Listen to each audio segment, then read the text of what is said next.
طب سيبنا نقطعها. لا قطع عنها. لا انا هقطع هقطع عنها.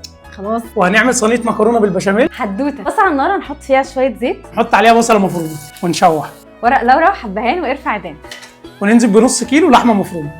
واول ما اللحمه تدخل في مرحله التسويه هنحط عليها ملح وبابريكا وفلفل وبهارات لحمه ونقلبها كويس قوي، ونحط عليها معلقه صلصه بيوري وندخل كله في بعض، ونحط عليها شويه ميه، وهنسيب الكلام ده بقى على نار هاديه لحد ما تستوي. البشاميل هنحط زبده وشويه زيت، وهنحط عليهم 3 معالق دقيق، وهنقلبهم مع بعض لحد ما الدقيق يختفي، وننزل باللبن واحده واحده واحنا بنقلب. واول ما يوصل للمرحله دي هنتبلها بملح وفلفل ومكعب مرقه، وندخل كله في بعض، ميه سخنه ونسلق اي نوع مكرونه احنا بنحبها، ونصفي المكرونه، ونحط شويه بشاميل مع المكرونه، وندخل كله في بعض لحد ما المكرونه تعمل كفر بالبشاميل، ونحط شويه بشاميل ونوزع، ونعمل اول طبقه من المكرونه ونوزع، ونحط اللحمه المفرومه على المكرونه. عايزاكم تزودوا لحمه ما تقلقوش، ونحط في النص ميكس جبن، ونعمل كمان مره طبقه بالمكرونه، ونغرقها بقى بالبشاميل، ونغرقها بالجبنه الموتزاريلا، ونحط على الوش رشه بابريكا، ونحطها تحت الشوايه الجبنه تسيح. مع السلامه يا غاليه لحد ما توصل معاكم بالحلاوه دي. طب سيبنا نقطعها. لا قطع عنها. لا انا هقطع عنها. هقطع عنها.